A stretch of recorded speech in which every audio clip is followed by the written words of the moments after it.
Hello! In this video, I am aiming to walk you through one of the techniques that I use with my clients to help them understand internally the reasons behind the aches and pains that they experience. So obviously most of the time people are drawn to having therapy with me because they suffer some form of ache and pain, you know, whether or not that just be like one thing that hurts or whether or not it kind of feels like everything in the body is shouting at you a lot of the time. I've got quite a wide spectrum of people that I'm dealing with. And the interesting, funny and confusing thing about pain is that your pain is both something to be listened to, but also completely ignored. So when it comes to self-assessment and what I'm about to walk you through next, you want to tune into and listen to your pain, but do not focus too much on the bit of your body that hurts, okay? So this exercise will aim to demonstrate to you the impact that the other bits of your body may be having on the bit that hurts. It's kind of up to you to go within, listen to what your body's telling you, listen to the pain, but try not to get too absorbed with the area of your body that hurts, and see if you can notice how things start changing when we alter the position of the other joints in the body at the same time. So hopefully that'll make sense in a minute. You might want to grab a pen and paper because it might help just to kind of make some notes as to how you find this. So obviously I do this quite a lot and I'm quite sort of accustomed to where I'm going with it. But if this is your first time, you might want to get a pen and paper, and you might want to pause the video every now and then just to kind of keep on top of what I'm saying. And I'm definitely not saying I'm an oracle and that I know everything. And I'm also not saying that this test is completely comprehensive for every individual body in the entire world with everything that's going on. However, for most of my clients, this test is a really useful way for them to start tuning into and understanding why the area of their body that hurts is not the bit of the body that they should be concentrating on when it comes to changing the movement patterns that will make them move pain-free. So enough talking at the screen, and let's get on to the assessment, which is very, very simple and hopefully very, very telling.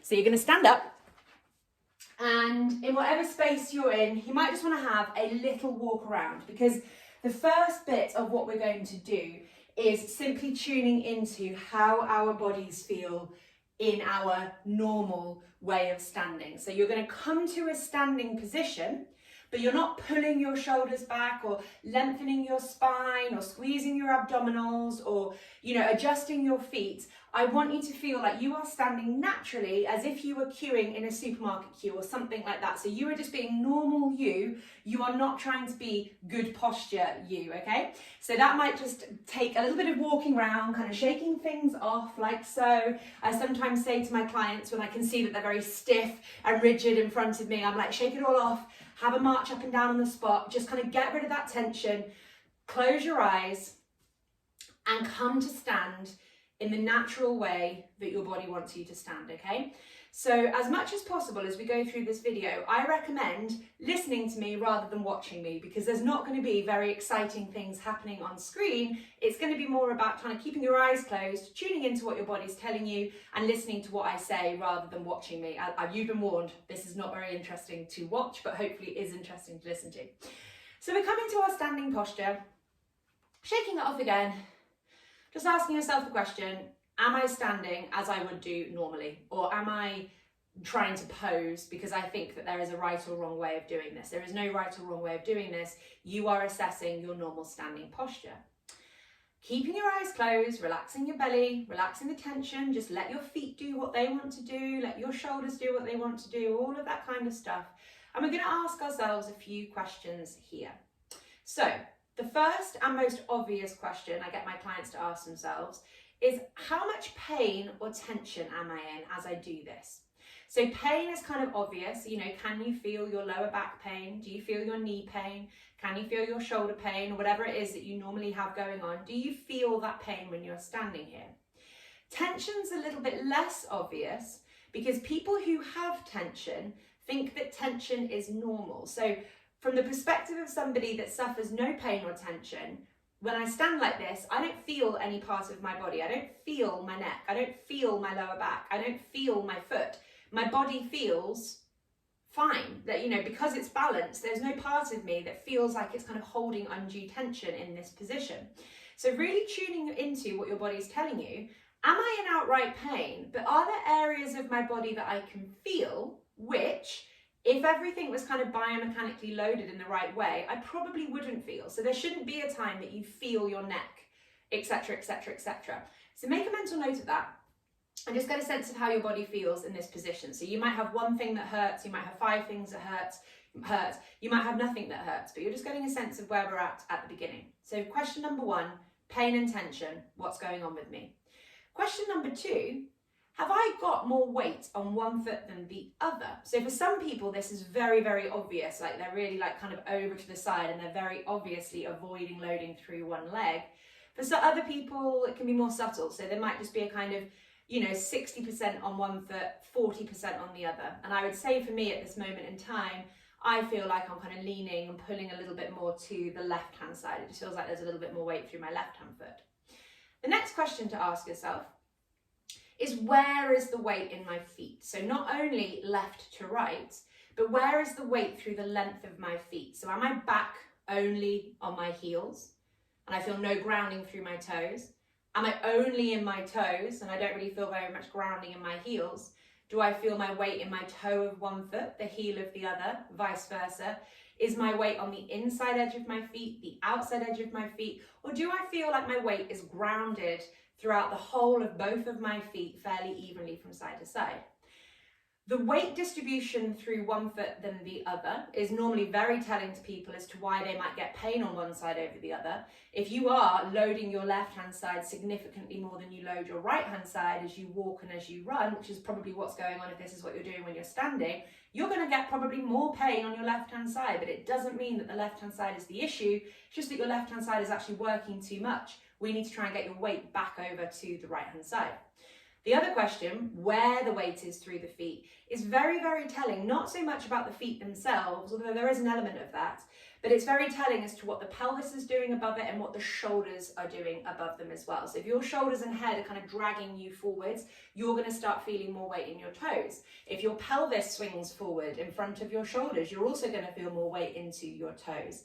If you don't have very kind of good engagement with your big toe onto the floor, you're probably going to feel your weight in your heels.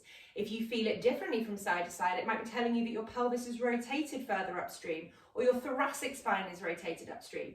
So how you feel your weight in your feet is also very telling about what's going on further upstream. We don't change the feet in that instance, we change what's going on further upstream to feel more balanced through our feet.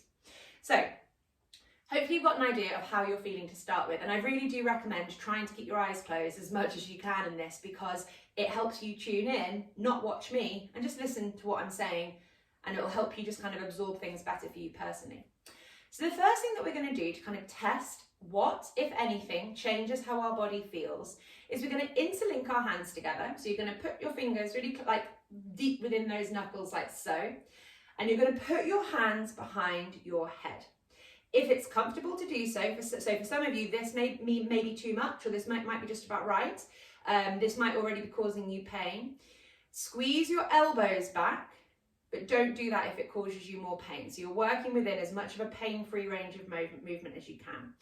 So your neck stays relaxed, you squeeze your elbows back, and you just hold this there. So we haven't changed our feet consciously, but as we pull our elbows back, do we feel anything else changing? So has our pain and tension shifted or changed from its normal location?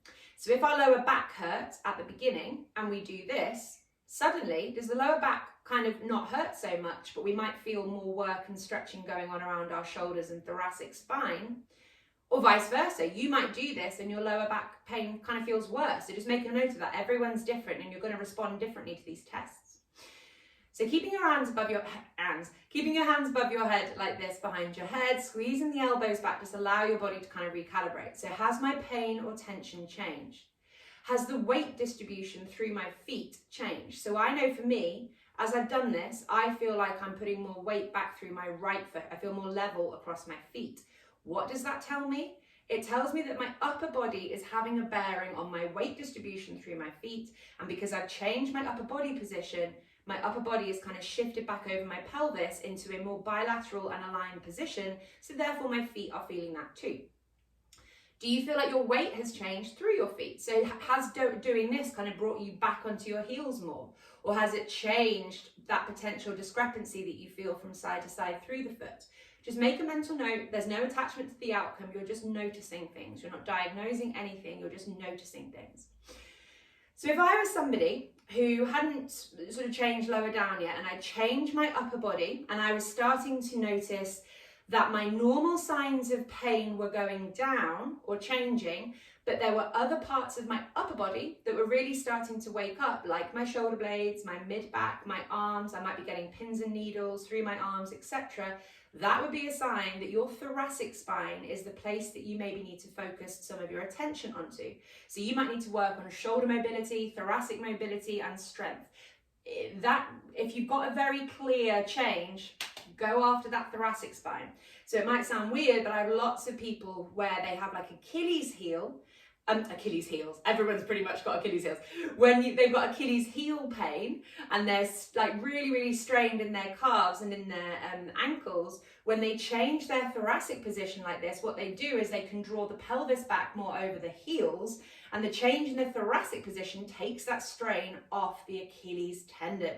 So if we've got Achilles tendonitis, the rule is not just to go straight in at the Achilles tendon, but to figure out why that tendon is bearing too much load. And for some people, it might be their upper body, and it might be that upper body exercises serve them much better than foot exercises. So that's kind of section number one. Does thoracic change cause your body to change also? Do you feel better? Do you feel worse? You may well feel worse. Okay, so then we relax the hands down and shake that off again. You might already feel quite different from just having held that for a little bit of time. The next test that we're going to do is keeping our shoulders and our arms relaxed. We're going to turn our feet pigeon-toed. So we're going to try and bring our big toes together. We're going to keep our ankles at hip width apart. And as much as possible, you're going to try and ground down into your big toe. So for lots of people, when they put their feet pigeon-toed like this, their feet kind of want to fall out to the side and they lose that contact with the big toe. But actually, this is quite a lot about what the big toe is doing. So try, if anything, to keep your weight more on the inside of your feet, really pushing into that big toe. The knees straighten, and you're just going to hold yourself like this. So what do you feel when you change your foot position? You're not just changing the foot position, you're also changing the rotation of your entire leg in the hip socket. And this change in rotation of the entire leg in the hip socket changes the hips, it changes the pelvis, which can also change the spine and the shoulders. So depending on where your individual compensations and dysfunctions are, you might not feel much difference when you do this in comparison to when you do this. But for other people, doing this is going to create a big amount of change, often fairly quickly. So you've been standing like this for a little bit now, and ask yourself those same questions again. Has my pain and tension changed or disappeared or gone down? So whereas at the beginning you might have noticed that you had like neck tension and shoulder tension, you change your feet, you're changing the alignment of your legs, and you might start feeling a stretch or a pull of your hip on one side, which indicates that your neck, shoulder, upper body pain, whatever it might be, is being impacted by what's not happening further downstream. So by changing the foot position, changing the hip position, you are feeling where probably the problem actually is. And in that example I just gave, you know, the hip on this side that's feeling quite tight, or perhaps you're doing this and things are wobbling and starting to switch on because they start working hard. So for lots of people, just standing like this with their calves can create a massive amount of burning. And I've had clients where their legs kind of go purple or red and their feet go really, really veiny, because normally they're standing in such a way that they don't get that blood flow to the muscles, and changing their feet to this position creates so much change for their body that suddenly everything is kick-started into action from the foundations upwards. So I'm not obviously promising any of that, but there's lots of different experiences that people have when they do this simple test. So you're standing like this, you're just noticing, you know, am I finding it easier to straighten one leg over the other? Do I feel my hips differently from side to side? Obviously the weight distribution through your feet is going to feel different this time, but do you feel like you're more balanced from side to side? Can you feel your calves waking up? Do you feel like there is this change in your pelvic position? Do you feel more open in your shoulders and in your neck? Asking yourself these questions will just help lead your mind as to where you need to go. So, to break down what we've done so far, if you put your hands behind your head, like so, squeeze your elbows back, and your normal symptoms of pain change, you probably need to go after your upper body as one of your main priorities. So changing the thoracic spine and working your shoulders, because your upper body position is having a bearing on the other bits of the body that hurt. So anything that feels different is generally a good thing. So hands behind head. If this creates change to your pain, focus on your thoracic region as one of the main things that you do. If turning your feet pigeon-toed and just allowing your body to kind of recalibrate itself in this position changes your pain, then you need to focus on your hip and your foot function, because that's what we're changing here. We've changed your feet, we've changed your hips, which then changes the pelvis, it changes the spine.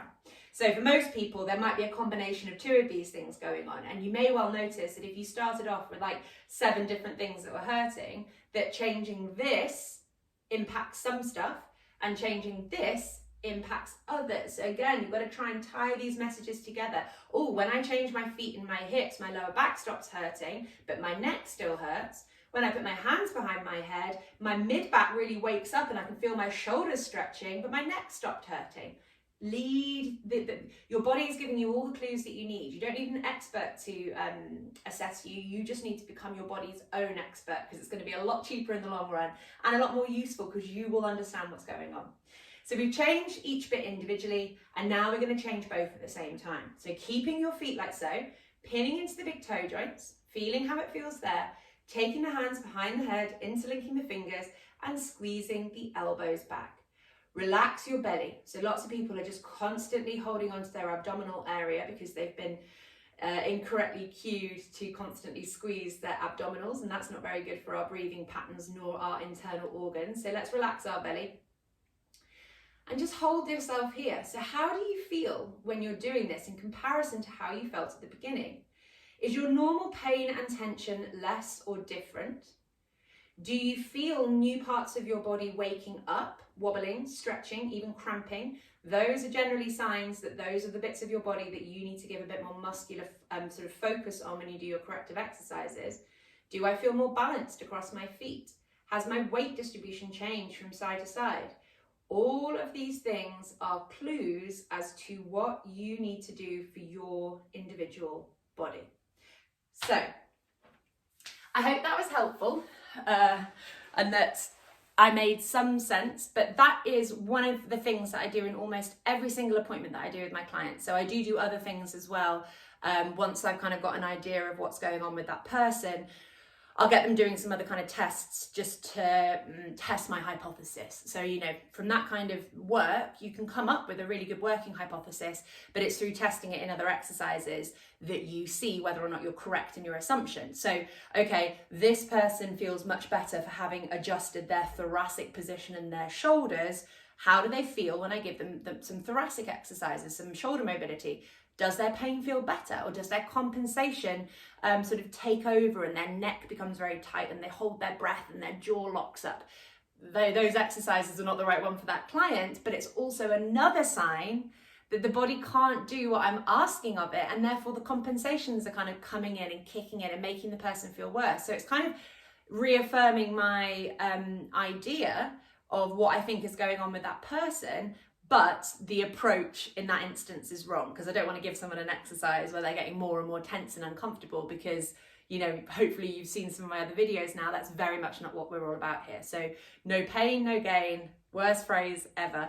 You've got to listen to your body, listen to your pain, but don't focus too much on the pain, because the bit of your body that hurts is hurting because something or things elsewhere are not working very well. And that just happens to be the bit of your body that is working too hard, taking too much load, and that's the bit that's wearing away or overworking sort of muscular tension.